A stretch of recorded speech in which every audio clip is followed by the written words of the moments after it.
Hey guys, Coach Chamberlain here. Hey, we are super excited to bring you season 4 of the Coaching 101 podcast. Kenny and I have, man, we've really been excited about the growth, the 50,000 downloads and growing, and it's been really awesome. Tell you what, this season we want to bring you even more, right? We want more content, we want more guests. So what we're asking is that if you are a fan of the show, okay, if you like what Kenny's doing or what I'm doing out in the world for football, please shoot us a message. Let us know, okay? Let us know what you like, what you dislike.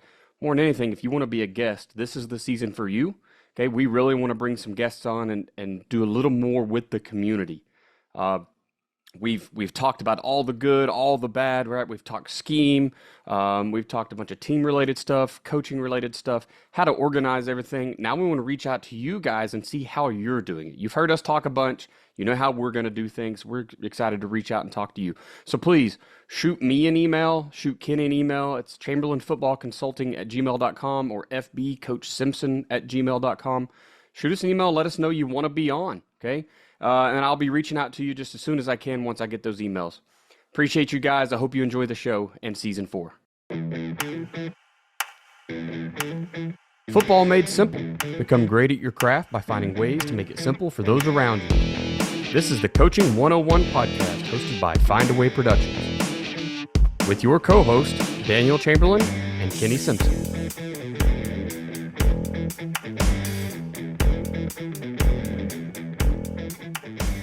What's up, coaches? It's the Coaching 101 podcast. I'm Daniel Chamberlain here with Kenny Simpson. Coach, season 4. Man, we made it. We broke through the 12-month thing, right? We got started. We got our 12 months in, did our year back in April. And I guess kind of May is when it first started releasing. And now we've closed out yet another season. Yeah, it's been fun, man. I like talking ball, and it's been cool to see the response. I think we've had 50,000 downloads and probably more than that now, but Yeah, pretty neat to it's see growing. that. Yeah.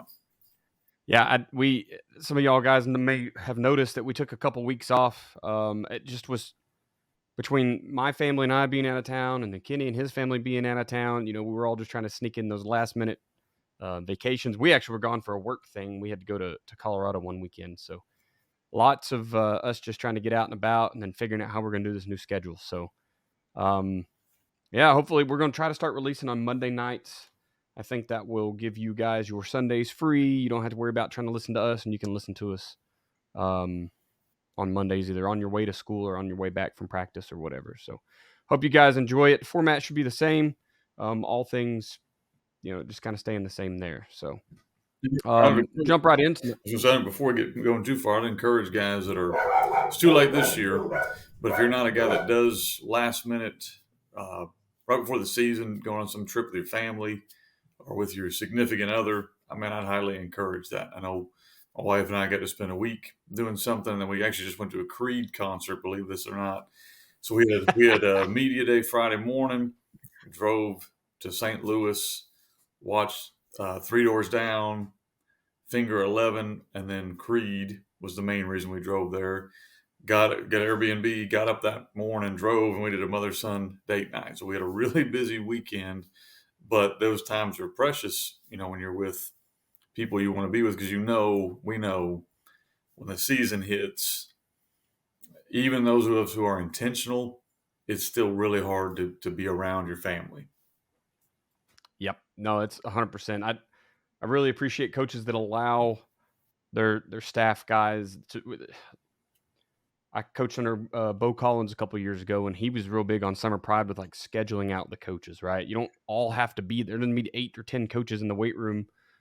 Head coach always shows up because it's kind of the head coach's gig, but the rest of us he really scheduled out, and I thought that was like the best way to do it, where we weren't in football season all summer because of the family time, right? And then, Kenny, I kind of will always follow suit with what you do is just that time off the week before season. Like, just take it off. You're not going to gain that much of an advantage or any advantage probably in that last week for the season. Like, it's much better to let your guys go recover and get ready for that grind. Mhm. So, that is awesome. I love the way you guys do things. We will jump in here real quick. Before we do, Coach, why don't you share some other ways a coach can make things simple for his staff and his athletes? What's up, coaches? I want to talk to you for just a few moments about your program. The longer I'm in this profession, the more I understand that efficiency is truly the name of the game. You're talking offense, defense, doesn't matter, right? Eventually, you're going to come down to checking out your efficiency. So I have to ask you, are you doing everything in your program the most efficient way, right? Are you fundraising the most efficient way? Are you representing your players and your program to the public in the best way? Are you planning to build the facilities the most efficient way? If you answered no to any of those, or really even if you answered yes to all of them, and you haven't contacted Mark Bridges at Ace Sports, you're missing a key step. So look, Mark and his team, they are the go-to group for video board and scoreboard installations for your school. They're not just football either. Mark can help you mock up your newest video board for your that new stadium, or maybe even your old stadium, right? That's where Mark and the guys come in. And we're not just buying a flashy thing, right? Yes, it's nice. It's pretty neat to have that big scoreboard, that big video board, but you're also, you're investing back into that program. You're investing into that newest fundraiser. Sure, you can keep selling your discount cards, your beef jerky, hosting pie auctions, whatever it is that you like to do. But let's just be honest with ourselves, guys. We're not making enough money for those big ticket items. For the big ticket items like turf, an indoor facility, that's where you need a big ticket item fundraiser. That's what Ace Sports is offering you today. Guys, I've talked to Mark several times now, all right? And it always comes down to big school, small school, right? Well, of course, the big schools can afford that new video board, but the small schools really can't. It's just not true anymore, man. Your school isn't too small, and I promise, okay? 1A, 2A schools, it doesn't matter. Mark and the guys, they're helping them out. Contact Mark today at mark.bridges@acesports.com and let him come give you a quote. Let him show you and your administration the plan. Now, really, it's the cheat code, right? Let him show you the cheat code that is fundraising with Ace Sports video boards. Tell him Daniel sent you. This episode is brought to you by Athletic Speed and Movement. At athleticspeedmovement.com, we've taken Del Basquet's 45 years of speed and movement training and put it all in one place just for you. You can get the same training that NFL players have been getting for years, collegiate players have been getting for years, and now high schools across the nation are paying thousands of dollars to bring Dell in to install his system, but we've got it online for you. It's time to help your team become faster, not just in the 40, not just their sprint speed, but between the tackles and their cuts while they're chasing down the quarterback. It's time for you to help them become faster everywhere. Jump over to athleticspeedmovement.com. There's an orange button there. Just click it. It says, get the keys to playing faster. You'll get the 3 core movement video from Dell. He's explaining the science behind it, all for just the price of your email. Check it out, athleticspeedmovement.com. Coaching 101 podcast is sponsored by Findaway Productions. Findaway Productions also sponsors fbcoachsimpson.com for all your coaching needs, with over 30 coaching materials, books, as well as 50 PowerPoints and videos and smaller materials, and the free magazine headsets. Findaway Productions also sponsors offensivecoordinatoracademy.com, all things offense, and defensivecoordinatoracademy.com, all things defense. All right, appreciate that, Coach. We say every single time, and even in season 4, we're going to say it. Reach out to those guys that we have on as sponsors, whether it be one of us or the guys we bring in. Right now it's Mark and Ryan, mainly from over at Ace Sports. We used to have Coach Welchman on there. You can still reach out to him. He didn't stop being great at his job just because football season's getting started. So. Last, couple more things here. The hat, Coach, you've had the coach's cap going for a good while now, and you said it's selling pretty hot. Yeah. Things are still trending upwards there. It is, and we've done several coaching staffs. They get the bulk where they buy all their coaches. It's coachescap.com, coachscap.com. You can still go over there, and I think we've got every size still available. So from medium, I wear a medium size, and they go all the way up to as big as we were able to order them. But it's been really, really neat to see them all around the country. And that's kind of been a passion of mine, is coaches taking care of their skin. And so combining that with the hat was a neat deal. Yes, I wish it was a little more accepted to really care about your skin, but it does seem like, I myself laughed at my old head coach, right? My first head coach ever, for wearing 2 shirts to practice, a long sleeve under a short sleeve. And now here I am 4 or 5 years later going, yeah, maybe he was smarter than I am, I shouldn't have been laughing. New book come out, Team Themes 4. And I know last year I stole stuff right out of 3. Team Themes 3. We used it at the freshman level. I used it with kids just to have conversations, because that's part of the mentoring that comes with coaching. So Team Themes 4 is out, right? Out and ready to roll. Yeah, it was just pretty neat. Those are my favorite books, because my daughter, who's going to be going to Harding here in a couple of days, actually going to be starting her freshman year, She writes the introduction. She was a four-sport athlete, all state in a couple sports and all conferences, good athlete. So I have her write the introduction to each chapter. And then my son, who will be a junior, he finds the videos. We QR code several videos, options for coaches. My wife obviously does the design work. And then my youngest son, he kind of helps design the cover. So it's a whole family project. But the goal of those books, Team Themes 1, 2, 3, and 4, is basically all of us as coaches want to do things with our players that mean things. But the reality is, we just mentioned it, our time is extremely short. And so it's hard to go look up a quote or go find a video or go find something that's, when we're trying to prepare to play a team, we're trying to check grades, there's a lot of things you got to do as a coach, but you want to do this. And so that's why we came up with these books. And so essentially it's a 5 minute or less way to talk to your team about a different theme each week. So if you had all 4 books, you'd have about 50 themes where you could pick from a word you want to use as a theme. We got quotes. So a lot of quotes from athletes or just good quotes about that topic. Videos that are QR coded in, questions to ask your team. So we did all the work for you so that, if you're trying to meet with your team and you don't have time to prepare for that, you just pick that up and roll with one of those quotes and you're good. And so we've been doing that with our team now since 2019, and it's really been a good thing, I think. I think our coaches enjoy doing it. I have all my assistant coaches pick a week, and so we delegate and spread out who does what, but of course you provide materials there so they can do that. So it's Team Themes 4 is over at fbcoachsimpson.com. Yeah, I know, the themes, I didn't really know what it was all about and how to use it properly until I was under Bill Blankenship this year over at Owasso, and watching them start every single day with a themed, part of those meetings when they start practice, that same theme runs Monday through Thursday. And then maybe Wednesday or Thursday after practice, you go with a different position coach than what yours is. You go work, and they kind of divided the kids up all over the place. So you're not just going with your same position group to listen to your same position coach talk. You get to go sit and listen to someone else talk and around other guys. And it is basically the same thing. A lot of themes like what you have in there, Kenny. And that was successful teams seem to be doing that, putting time and effort back into the students about something other than football. Of course, it always ties in, right? You want to talk about commitment or sacrifice or whatever. Those things always end up coming back to football, but you can talk about it outside. So it's a great way to get started. Pick up those team themes books, any of them, 1 through 4. They're all great. Give you a ton of material there to get that started with your team if you want to. Last thing we'll mention here is the special teams workbook. This is something Kenny also has over at fbcoachsimpson.com. Don't go buy it if you're looking for someone to teach you special teams. That's not what it's all about, right? It's organizing your thoughts, putting your plan together in one place.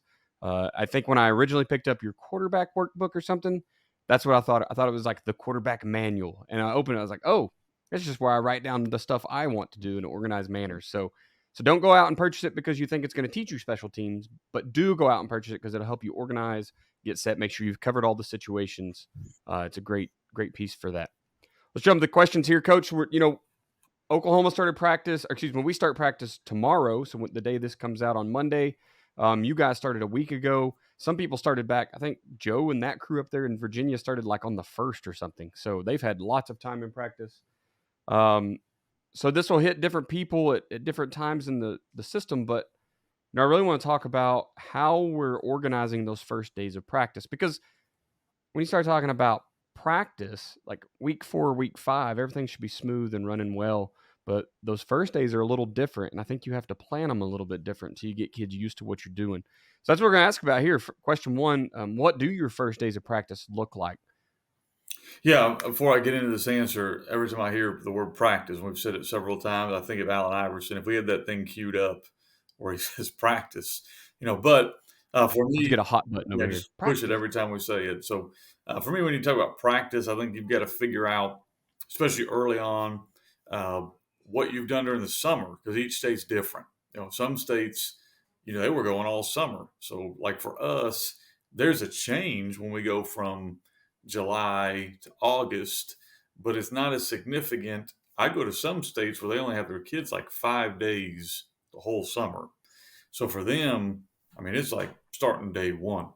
And so I think there is some difference there. And of course, take all this with consideration of what your state rules are. We tend to start the first day of practice as if every kid was brand new in our program.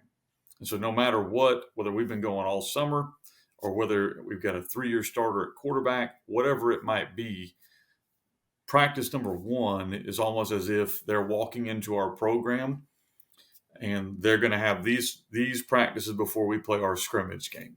So we look at, okay, how many days do we have until our scrimmage game? So what would we need to get in to make sure that we have touched everything in our offense, in our defense, in our special teams, and the drills that we think are most important?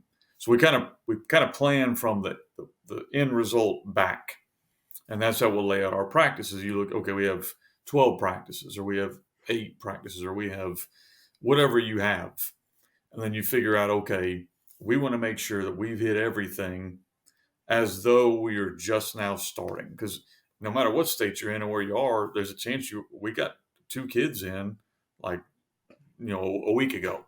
So they really Yeah. are brand new.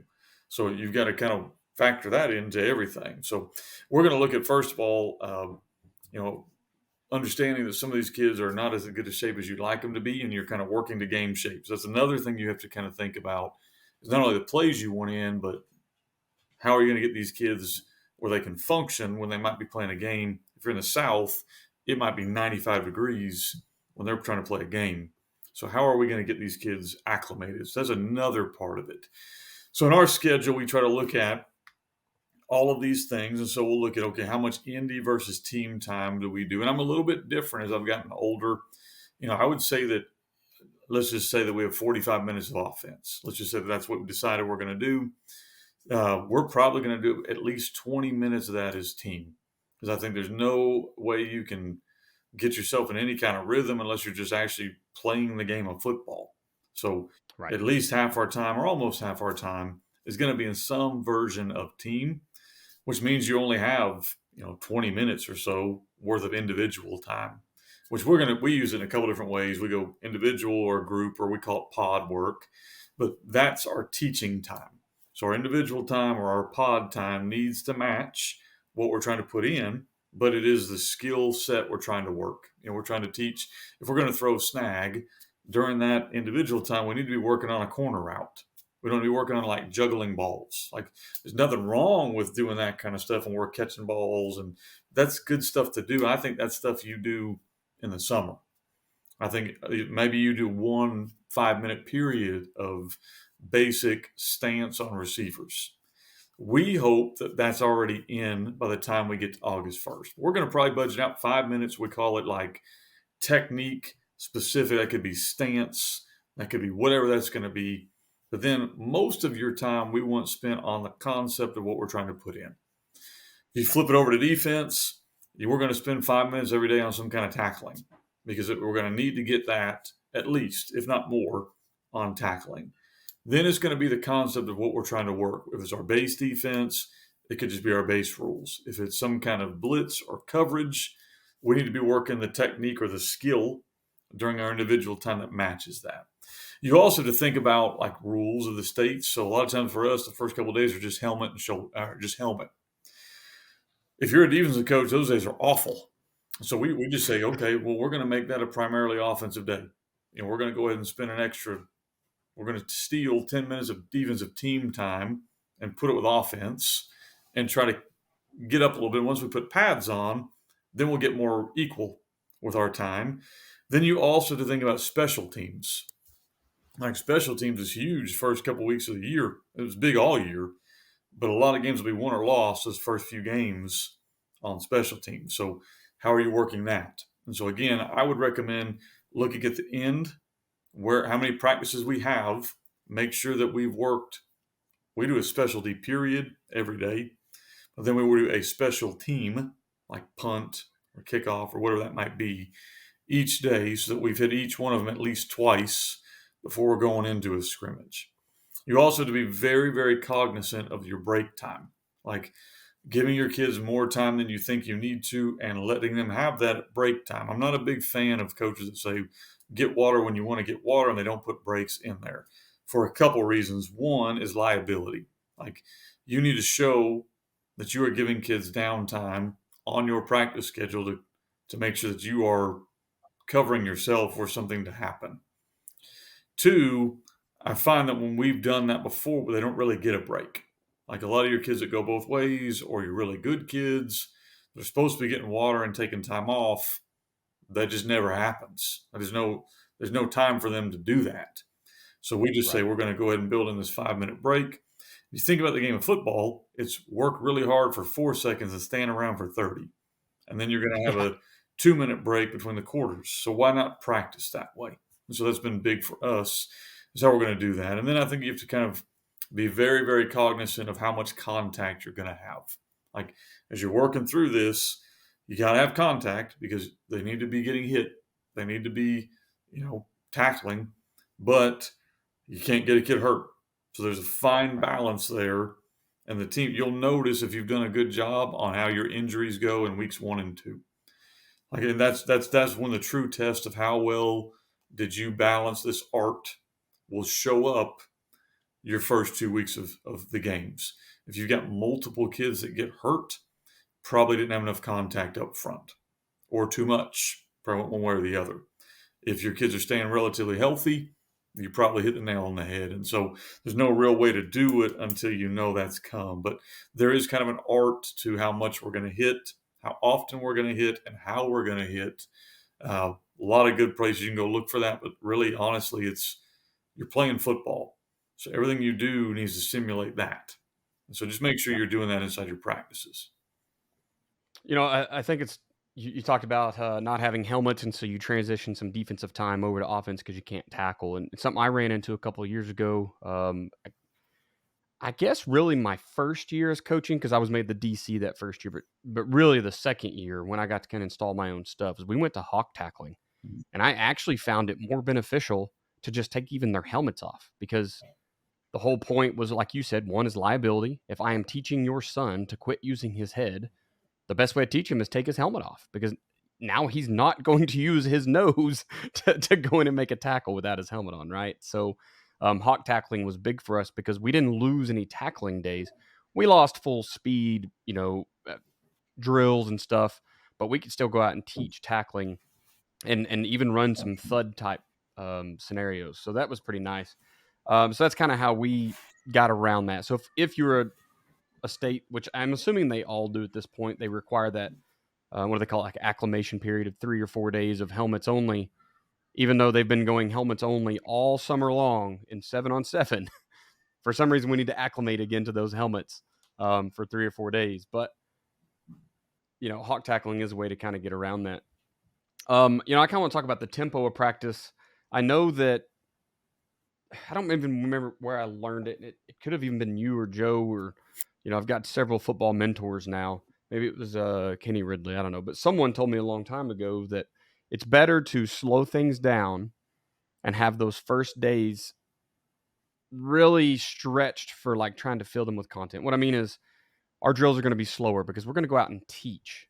We're going to teach what we want this drill to look like. And that might take the whole period today, right? Maybe we're going to teach down blocking. And maybe we don't get a single full speed down block at all today for this first practice because we're going to teach you what the drill looks like, what the practice schedule looks like, how things are going to work. Because we're going to burn a day or two now, and that's going to pay off dividends in the end, right? When we kind of get going versus trying to hit the ground running, going full speed. Half the kids are lost. They don't get in. They don't get reps because they're scared to look stupid. Or they get in and don't know what they're doing, and they screw up your drill, and now you're having to correct them, right? So it just seems like slow it down in the beginning, a slower tempo, and kind of help those kids learn what practice is going to look like. And that was very successful for us last year and the year before at Stillwell. And then, just talking about those drills, planning the drills. This is where if you built a drill book over the summer, this is where it pays off, right? Because now you may hire a coach last minute. You may have coaches switching positions. Someone may get a better job offer and just need to move on. You never know what the reasoning could be. But if you can hand them a drill book, coaches are going to be more comfortable with that than trying to come up with something on their own.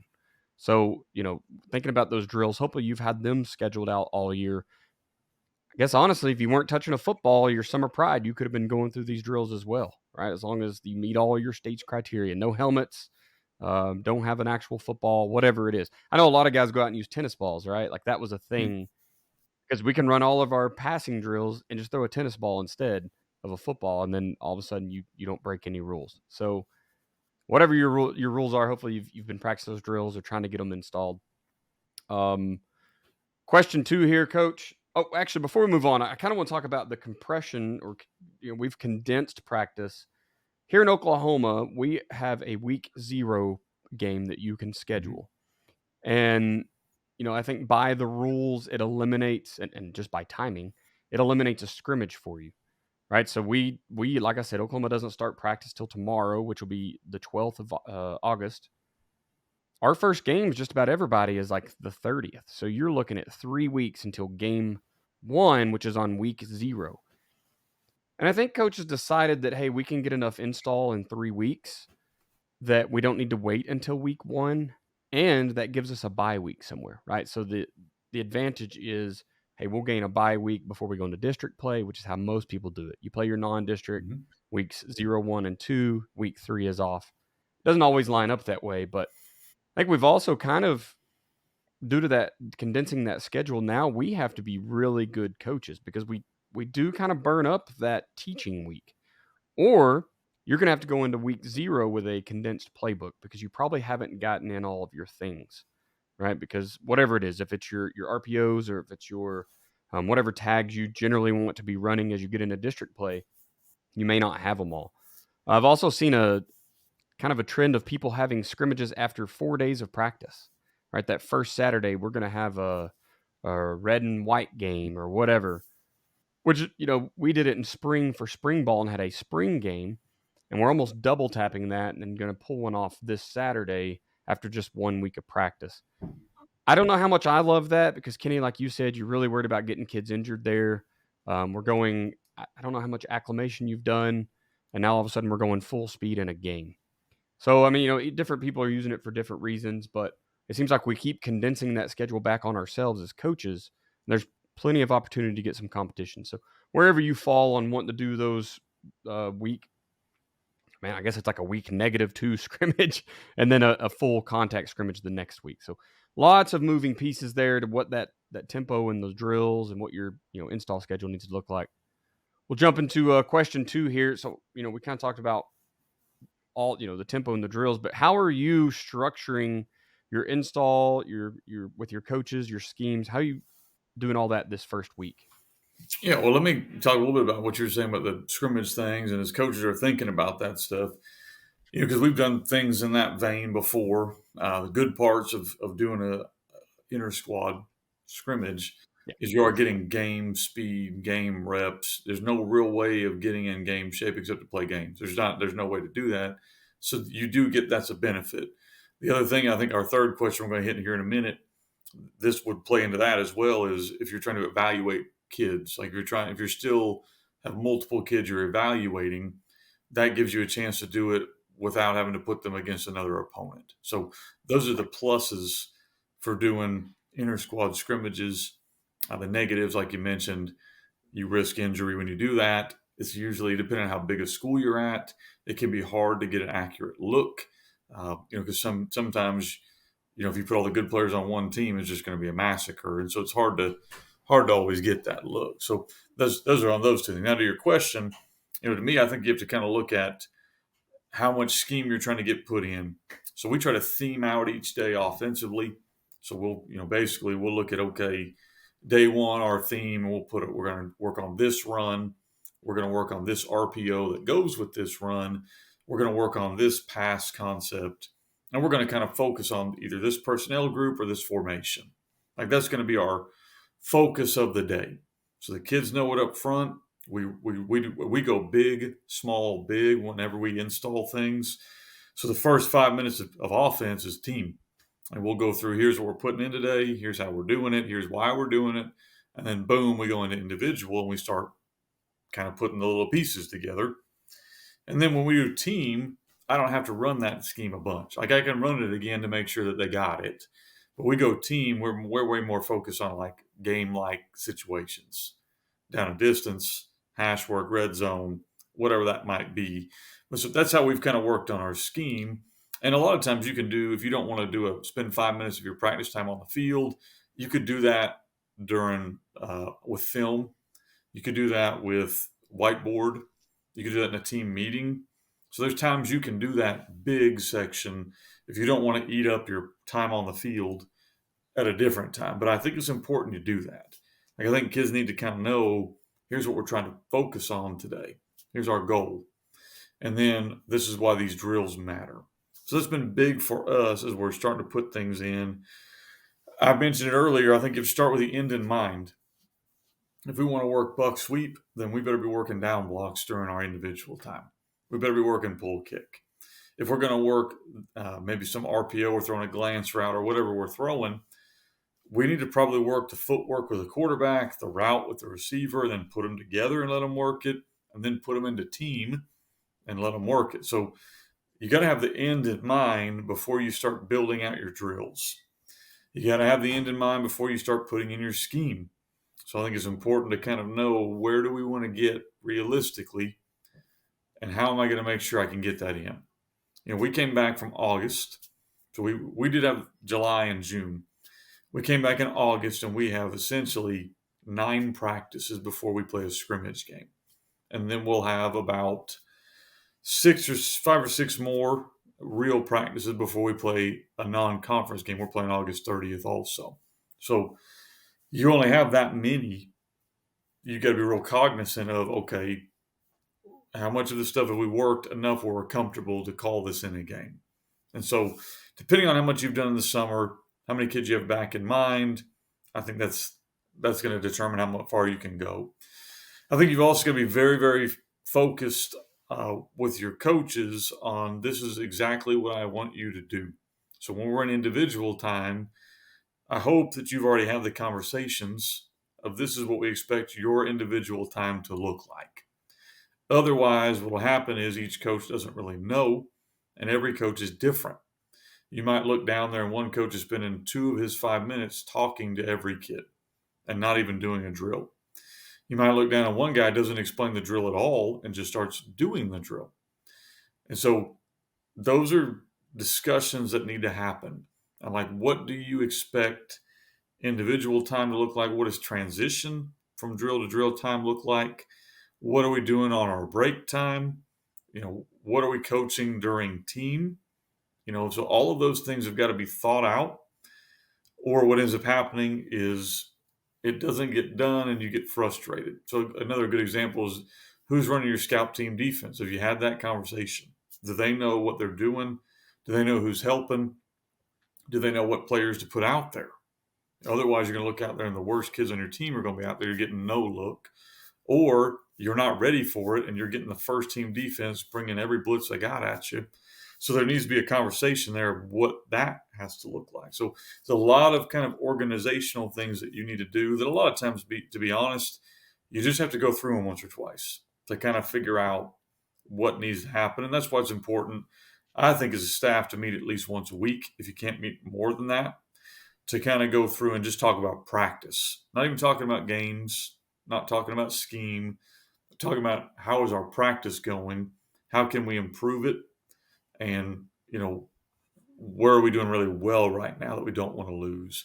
And then I'm big on having a focus each day. You know, our defense, it's third downs or it's red zone or we're working against 10 personnel or whatever it is. Even our defense, I want them to kind of have a theme so that all of our drills match up. So when we go out there to team, our kids have kind of had an idea and been working things that we can see, is the drill translating to the game. And I think if you don't do that, a lot of times you'll run drills and the kids or the coaches don't really understand how the drill shows up in a game.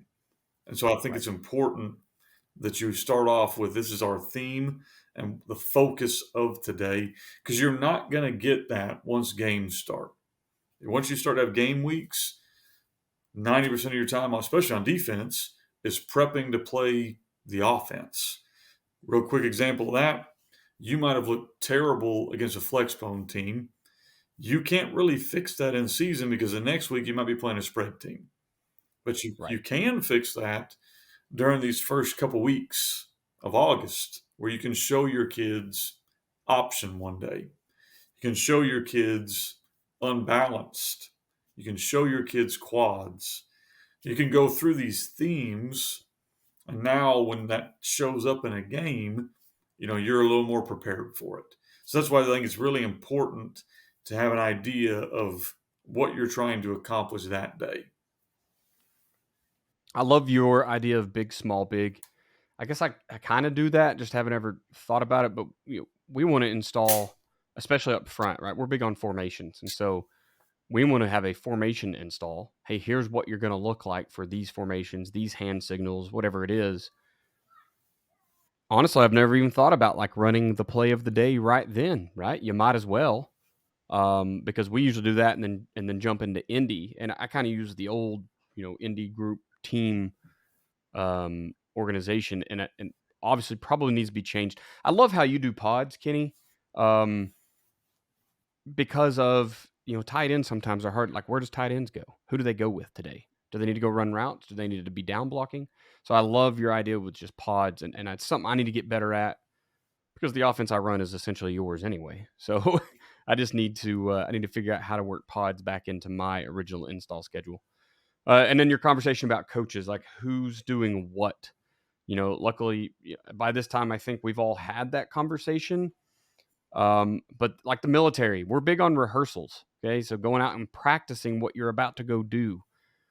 Well, it may seem goofy, but you might need to just step out and practice how you're about to go practice. And that could be, obviously you're a week or two behind at this point, but that could have been last week.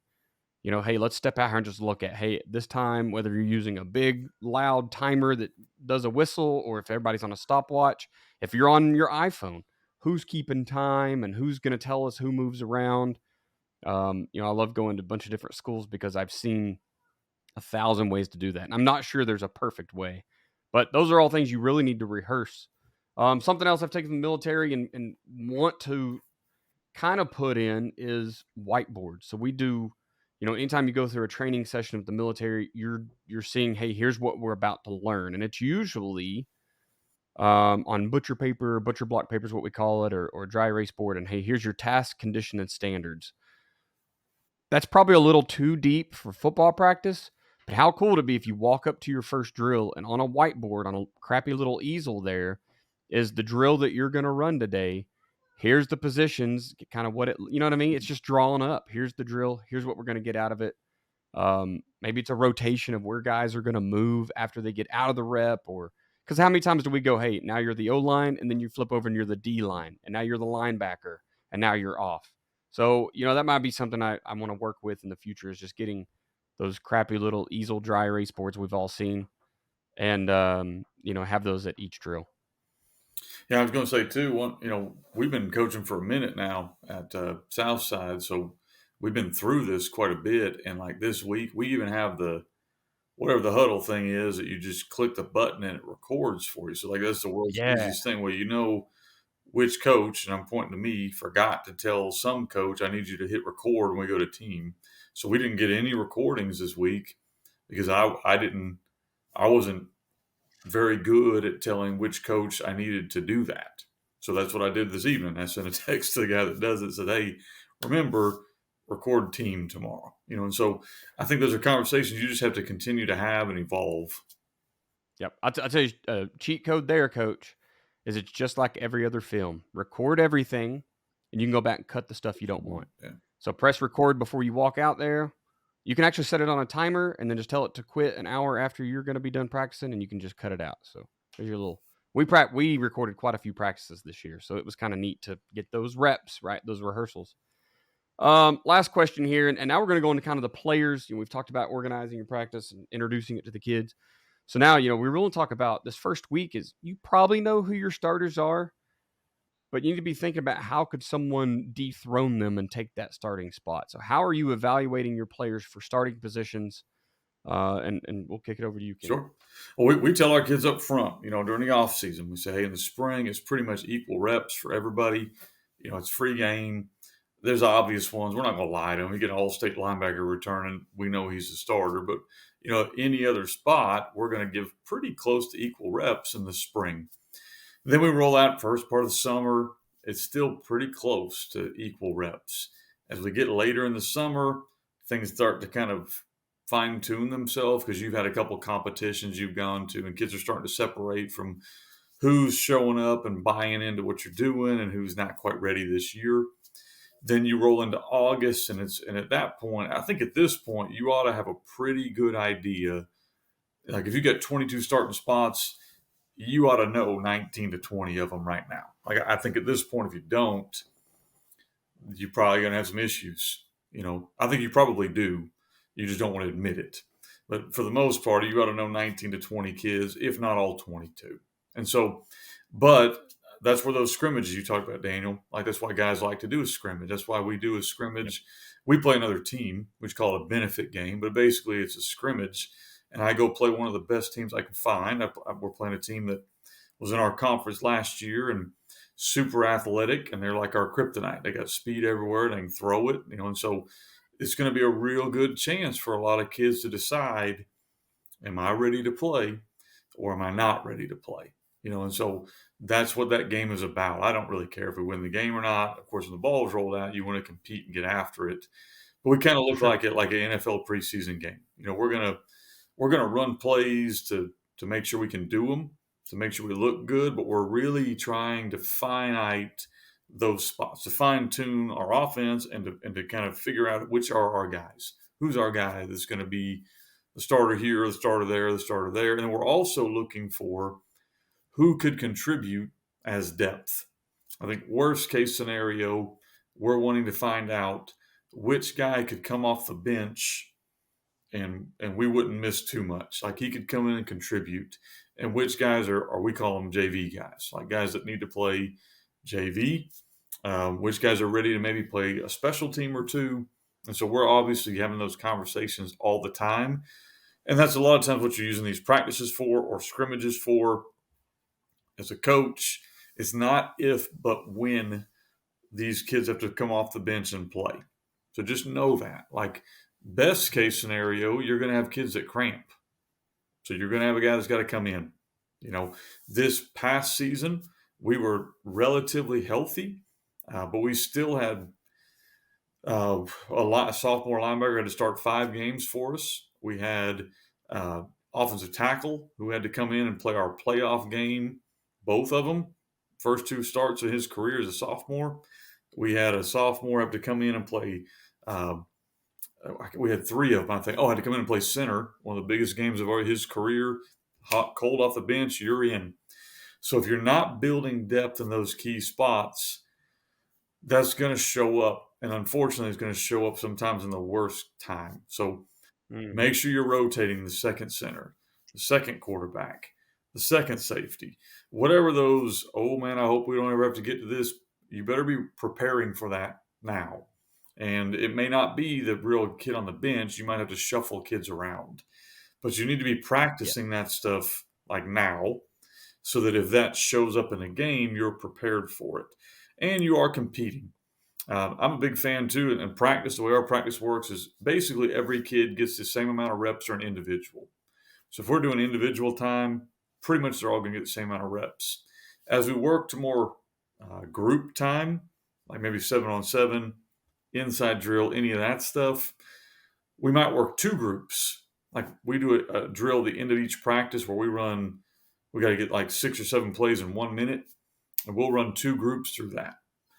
But when we do team against a scout team, we're doing what we call our 1As and our 1Bs, which means you 16, 17 kids that might play offense, you're going to stay on offense and rotate in. But we're not going to go a full second group because I think you need to start figuring out who those guys are you're really going to put in. And so that to me is important. We do that in practice every single day. And then for me, I think it's important if the first few games, now you got to take everything for what it's worth. I've been places where our only chance of getting wins is in our first few games. So if you're in that situation, ignore what I'm saying right here and sell out to win those games.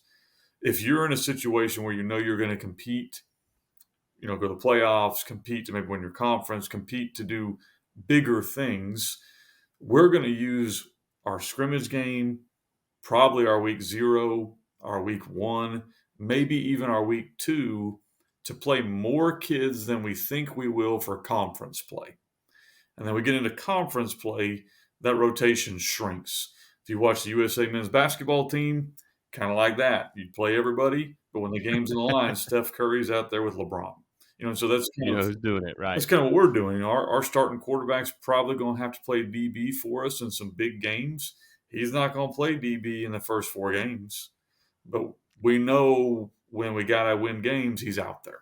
And so that's what, but that allows a kid week 0, 1, 2, and 3 to maybe show you, hey, coach, I can do this. You don't have to play him, or somebody gets hurt and I can play also. So you're giving kids an opportunity there. Same thing in special teams. We have a non-conference special team group, and we have a conference team special team group, and they're different. You might have 5 kids that are sophomores. They're going to be on all the special teams in our non-conference. When conference rolls around, starting DBs, you're out there on the kickoff team. So it's just kind of one of those deals where I think you have to be smart in those early games to give kids a chance to develop, because here's what happens if you don't. If you never give them a chance, and then you have injuries, you don't want their first taste of action to be week 10 when you got to win a conference championship. Welcome to playing corner. I would have liked that kid to have had some reps before then. So that's your chance to do that. I love, and you talked about maybe you'll have to shuffle some kids when it comes around to your second team, and that's something that was kind of ingrained in me early is like whoever's going to play center is who needs to practice playing center, right? It's not the backup because he's the freshman and he's going to eventually no. If your right guard is going to switch over and play center, you better do that like at some point, right? And I don't care if it's a period, if you have a worst case scenario period or a we dropped a key position, whatever it is, gets those kids in and get them some work. But a lot of guys do team 1, team 2, almost like 2 different huddles, and we run them up on the ball, and you can start leeching snaps away from the kids who need them because you're trying to include everyone. And I get it. There's a lot of kids that won't get reps this year, but Kenny, I think what you said, you got to get kids in, got to get prepared for those worst case scenarios, but it has to make sense as well. When it comes to evaluating for us, we have been doing that all summer.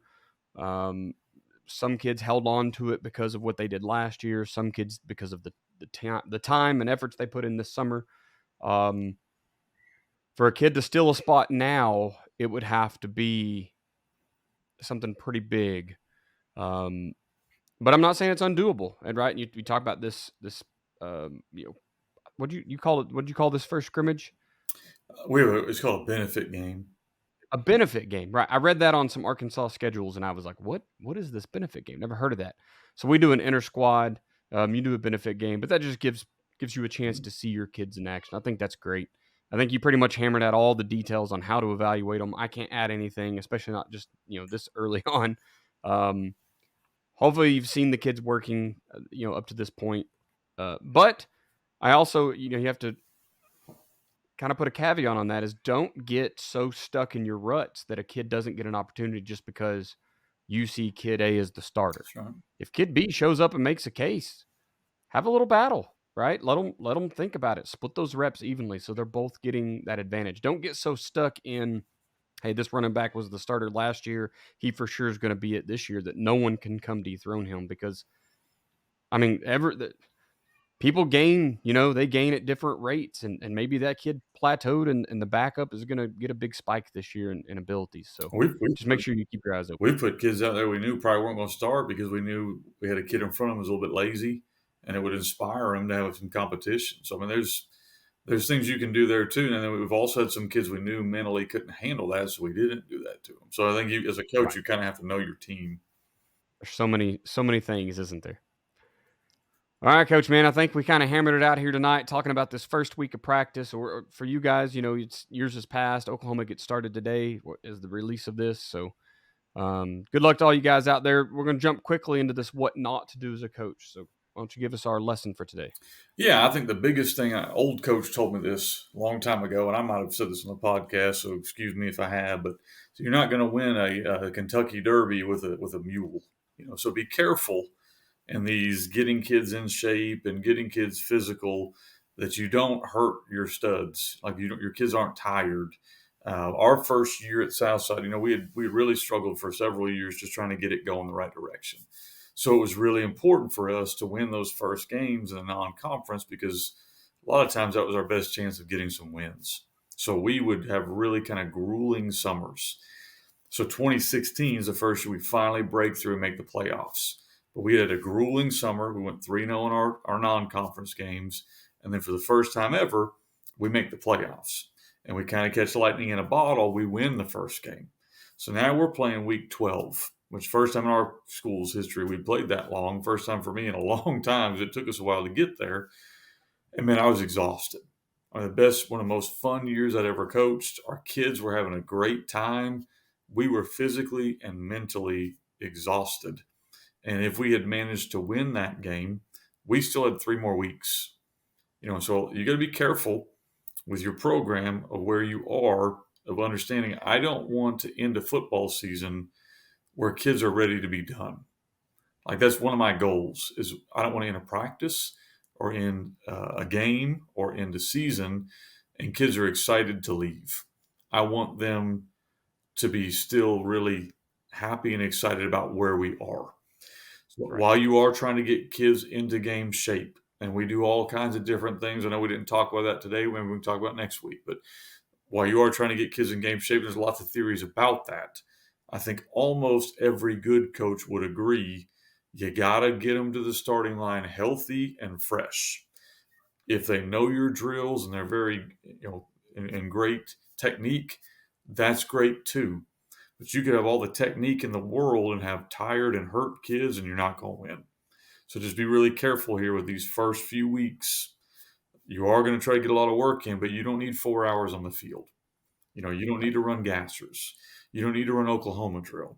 There's a lot of things you can do now that can kill your team. I don't know if you can win a state championship in August, but you sure can lose one. Get your kid hurt or get a kid, make your kids hate football and a kid quits and you can really hurt yourself. So be real careful while you are excited. Don't go too crazy. Yeah, that was the quote I thought you were coming out with. Is you will not, I promise you, ever win a state championship in August, but you definitely can lose one. 100%. Right? So, 100%. All right, Coach, man, we'll close it out here. Once again, the sponsors, just go back and listen to the sponsor ads. Go try those people out, man. Give them a call. Let them come in and do their thing and talk to you about what they can offer you, especially Mark and those guys over at Ace Sports. I still firmly, but we get emails all the time, Kenny, and I don't always forward them to. I love that you forward me stuff. I don't always forward you the stuff, but mainly from those guys at Ace Sports saying, "Hey, we just sold another board because you guys talked about them on the podcast," or "Hey, here's another success story of all the monies we helped raise for this tiny school or this big school or whatever because they got started on our program." So holler at those guys. Let them help you do some fundraising. Take a little bit of that off your back, and then go over to guys. Kenny doesn't talk about it enough, and I think he should. It's his podcast. He runs the website. He needs to be selling himself on here, but get over to fbcoachsimpson.com and check out any of the things there. There's you can scroll for, I feel like, an hour on all the products that are available to buy for $1, $5, $20 for free. There's a bunch of stuff on there for free, but not to mention the gun tee system, the 3-4 swarm. If you're needing to do it for a youth team, that's available. Coach, I haven't even told you yet. I'm working with a coach now that's using the gun tee offense for his youth team, right? I think it's 6th and 7th grade. It could be wrong by a grade or two there, but there's options available for you at fbcoachsimpson.com. Please jump over there and see what looks good to you, see what can help you out. If it's a workbook, if it's a how-to video, whatever it is. Social media wise, you can find me at Coach Chambo OK on Twitter /X, whatever they're calling it nowadays. You can go over there and just follow me, posting all the goofy stuff I post.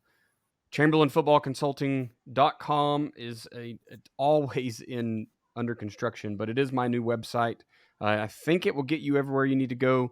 I believe the Patreon should be on there. If you want to just talk ball, jump on the Patreon. I think I have a $5 and $10 a month level where you can just sit down with me once a week and talk football. You'll be in there with a group of other guys who are doing the same. It's a great way to let me help you be a better coach. And honestly, I'll probably learn from you too. There's some bigger ones you can kind of be, a guest on the podcast. You can come in and just listen to us record the podcast. There's all sorts of fun things going on at Patreon. Kenny is at FB Coach Simpson on the Twitter and X and basically everywhere else. FBCoachSimpson@gmail.com if you need to contact him. FBCoachSimpson.com. All things FB Coach Simpson. I love that you've gotten one name and just stuck with it because I have not.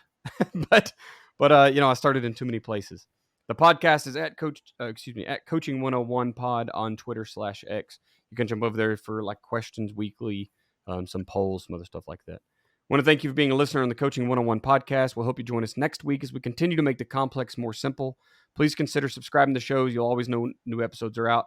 If you've been here since the beginning or maybe just started last season, we love that you guys are still here. Our views are constantly going up. We ask that you start giving us some reviews now. It's time to get those 5-star reviews so other people can find us as well. We'll leave you with this. It's hard to beat someone who never gives up. No matter the situation, find a way.